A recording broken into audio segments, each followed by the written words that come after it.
up, guys? I'm starting this video off with a little bit of an announcement, and I shouldn't even say a little bit. It's a big announcement for me anyway. I told you in my last video that my recipe ebook was ready and I was finished with it. Well, now it is ready for you to check it out.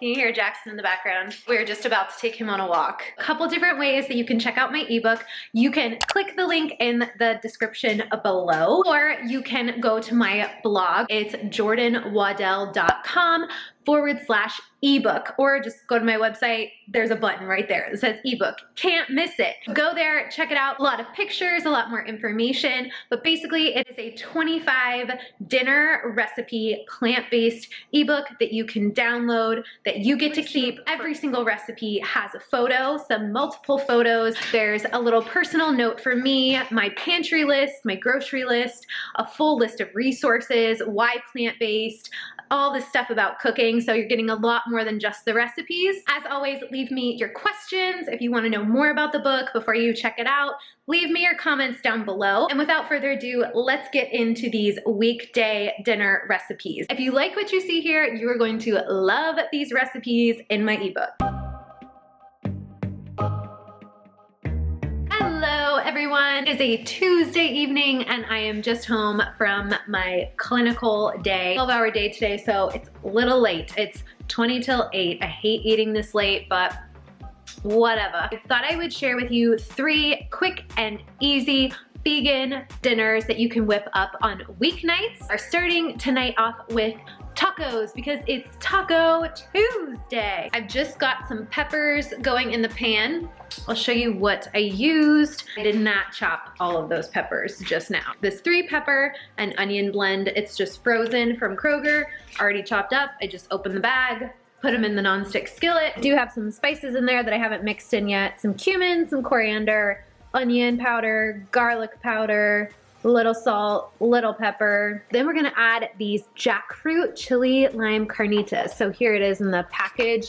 It doesn't look like much now, but it kind of looks like pulled chicken almost when you cook it. Got this from Whole Foods and the ingredients are pretty good. Love having things like this available in my fridge on weeknights. Some almond flour tortillas. I'm really excited to try these by the brand Siete. These are grain-free, just made from almond flour. They also have ones made from cassava flour. So if you have a nut allergy, those are really good too.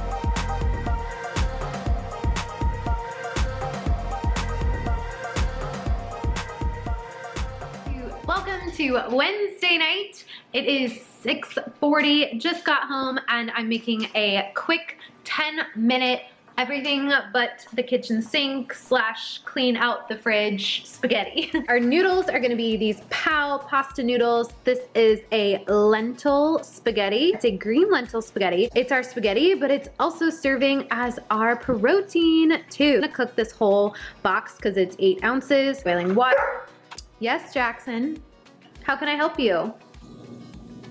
This is everything else going in the pasta, everything that I need to use up that's in the fridge or in the freezer. 1/3 of a bag of these Mexican style vegetables. Literally throw it all in the pot. The last 2 or 3 minutes of the pasta cooking. Same thing with our green peas. I've got about 1/3 of that bag in there, and peas actually are pretty high in protein and they offer our nice green color. I've got a couple of these grilled chicken strips left over. Beyond Meat, I love this brand because the ingredients are pretty good. It's also made from pea protein, so goes with the peas. There's no soy or gluten in those. I also had roasted some eggplant. I just cut it into these little pieces. So I thought some eggplant would be really good in some pasta. Just a jar of plain tomato basil sauce.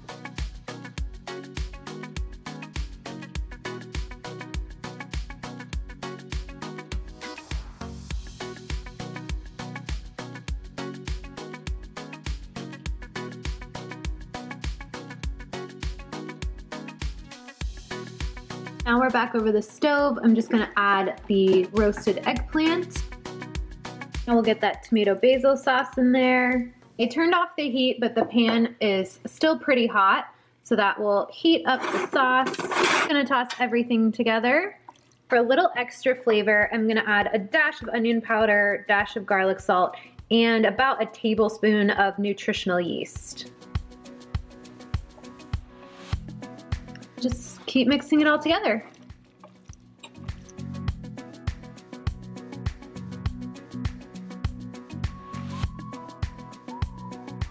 It is Thursday, we're on to day 3, and it's actually not dinner time yet. It's a little after 10. I'm headed to work soon, but tonight I'm making a crock pot meal. That way I barely have anything to do once I get home. And this is really super easy to prep.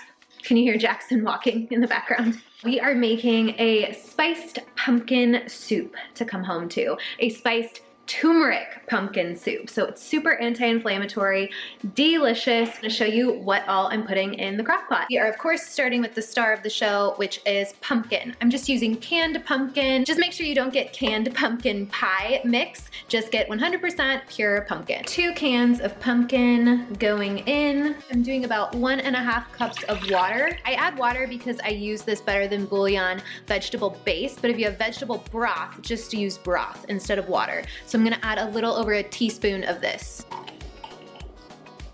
And 1 white onion, just chopped. You don't have to worry about fine dicing it. I'm adding about 5 small garlic cloves. If yours are bigger, just use less, or if you don't like as much garlic. And I'm putting them in whole because we're gonna puree everything. Now for our spices, starting with turmeric, I am doing 1 teaspoon of turmeric. 1/2 teaspoon of ground ginger. This just adds a nice warming spice. And it goes really well with the coconut milk that we're gonna add at the end to make it creamy. 1/2 teaspoon of red pepper flakes. Cracked black pepper.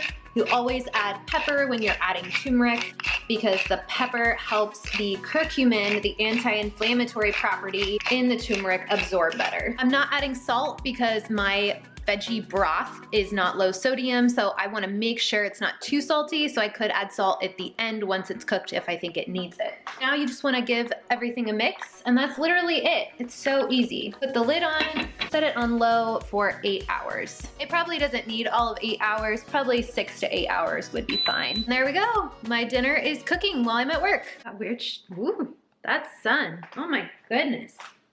There we go. Okay, made it to Thursday. Yes. Showed you how I prepped the crock pot before I left for work.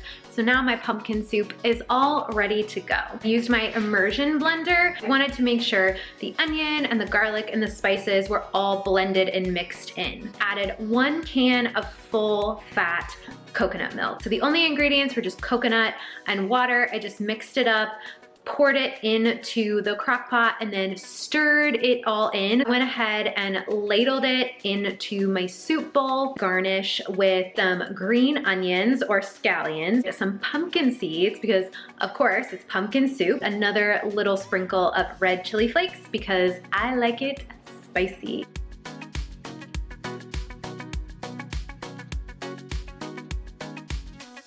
Such a perfect fall night meal. I'm getting really excited for fall. It's actually still 80 degrees here today, but it's been like cool the whole week until today, of course, and I choose to make soup. Taste tested it and I really like it. We'll definitely be making it more. All right, it is time to eat. Thank you so much for watching. I really appreciate your support. I hope you check out my ebook. I hope you guys like it. Comment down below. Subscribe to my channel so you never miss these updates. I've got a lot more exciting, fun things that I can't wait to tell you about coming up soon. I'll see you next week for another one. Bye! Oh, hi, buddy. Would you like your back scratched?